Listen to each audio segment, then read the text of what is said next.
Hello, dear dreamers. Tonight, I have a very special story to share with you. One of magic, memory, and peace. Our tale begins beneath a sacred tree where an old dreamcatcher whispers its final song under the silver moon. Please subscribe to get this type of story regularly. Close your eyes, take a deep breath, and let the night carry you away. This is the Dreamcatcher's last song. Let us begin.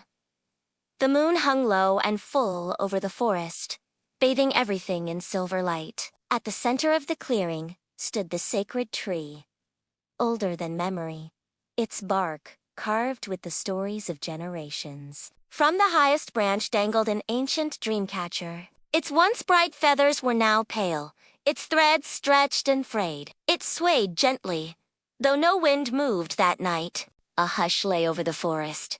The owls did not call. Even the river nearby seemed to hold its breath. The dreamcatcher sighed softly, its wooden hoop creaking. "My time grows short," it whispered into the moonlight. From the edge of the forest came a tiny flutter, like a spark carried on the air. A small spirit bird appeared, glowing faintly as if made of moonlight. Its feathers shimmered like dawn mist, and its eyes were bright as stars. "Old one," said the bird in a sweet bellic voice, "why do you sound so sad?" The dreamcatcher's web quivered gently. "I have guarded the dreams of this forest for many winters. I have caught nightmares, soothed fears, and turned sorrow into gentle sleep.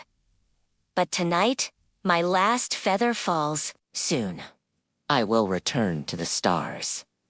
The bird tilted its head. "Then before you go," it said softly, "sing me your last song. Let me hear the dreams you have kept." The dreamcatcher began to glow faintly. Its web pulsed like a heartbeat, and slowly, shapes formed within it, glowing fragments of memory. "Listen closely, little one," the dreamcatcher said. "These are the dreams I have held."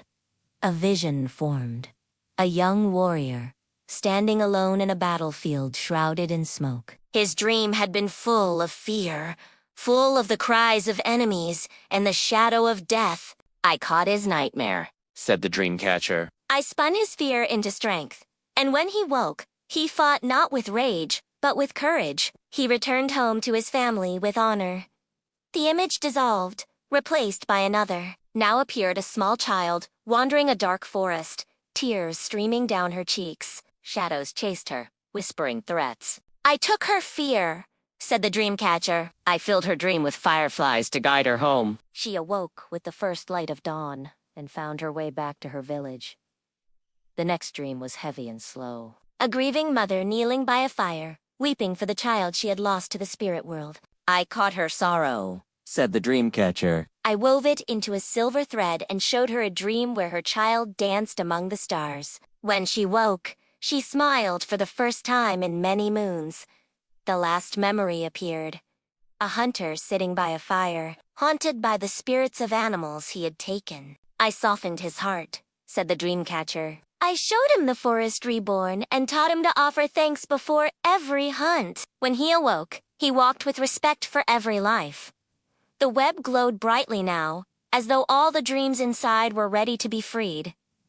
The little spirit bird fluttered closer. "Old one," it whispered, "your dreams are beautiful. Sing now." The dreamcatcher trembled. Its feathers glowed one final time, then began to dissolve into shimmering stardust. From the empty hoop came a song. Slow, deep, and soft as the river's lullaby. The sound was not heard with the ears, but felt in the heart. One by one, the glowing dreams floated up from the web, rising into the night sky. They became fireflies, then sparks, then stars. Soon the entire sky was glittering brighter than ever before, as though every star was a blessing. The bird bowed its head. "Rest now, keeper of dreams," it said. And the dreamcatcher, now empty and still, whispered its last blessing.